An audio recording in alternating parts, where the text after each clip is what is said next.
เข้าไปฮานเอเชียแขกอินเดียเมื่อวานนี้ก็จะได้มะเขือมาพร้อมนะทุกคนมะเขืออันนี้แซ่บเลยทุกคนกรอบแล้วก็เนื้อไล่ๆกันจับมาได้นึงเนาะว่าจิมาตำเจียวมะเขือกินคู่กันกับแคบหมูเห็ดมื้อนี้เนาะทุกคนโอ้ย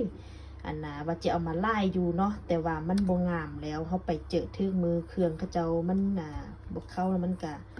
อยากมาจากดำอย่างเดแล้วเนาะก็เอามาแต่ซ้ำที่เกียกกินเนาะเอามาแต่ซ้ำนี้พอกินคาบนึงแล้วก็แล้วเนาะทุกคนเนาะอยู่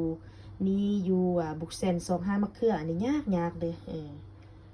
เพราะว่าเคยกินอยู่เนาะมันแซ่บเนาะทุกคนเนาะก็ว่านแล้วก็เนื้อลายเนาะแล้วก็จะเอาไปต้มเนาะทุกคนล้างดีๆแล้วก็ไปต้มแล้วก็จะมาตำแจวนะทุกคนมื้อนี้จะกินแบบส้มใจเลยเนาะกินกับแคบหมูเห็ดแคบหมูใหม่ๆแคบหมูติดมันแซ่บเลยนะทุกคนมาข้าวเหนียวไว้เลยเด้อมื้อนี้เตรียมจัดไปมื้อนี้มะเขือเฮาก็ต้มสุกแล้วเรียบร้อยแล้วเนาะเตรียมจะไปตำแล้วทุกคน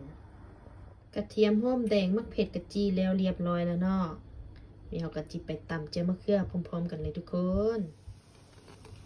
กระเทียมหอมแดงมะเผ็ดกระจีแล้วลงไปตำใส่แป้งนัวใส่เกลือตำให้ละเอียดดีก่อนเนาะทำทุกอย่างละเอียดดีแล้วเรียบร้อยแล้วเนาะเราจะเอามะเขือลงไปใส่กันเลยแบบนี้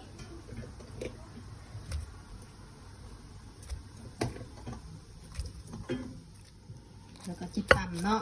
ตำทุกอย่างให้ละเอียดดีกันก่อนเราจึงจะปรุงรสชาติเพิ่มอีกเนาะ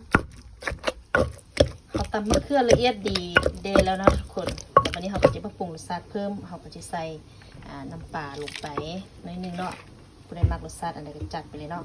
แล้วก็ผู้ใดมักก็ใส่ไผ่บ่มักก็ใส่เนาะแล้วก็ปลาแดกนิดนึงนะทุกคนแล้วก็ตำด้วยผักบัวผักหอมเลยเนาะเดี๋ยวเราก็จะตำทุกอย่างให้เข้ากันดีเลยตำทุกอย่างละเอียดดีแล้วเข้ากันดีแล้วเนาะแล้วก็ซีมนะทุกคนซีมรสชาติที่เขาหมักเนาะชิมได้รสชาติที่เขาหมักแล้วก็ตักใส่ถ้วยเลยทุกคนตักใส่ถ้วยเลยบัดนี้นะน่าแซ่บทุกคนเจียวมะเขือ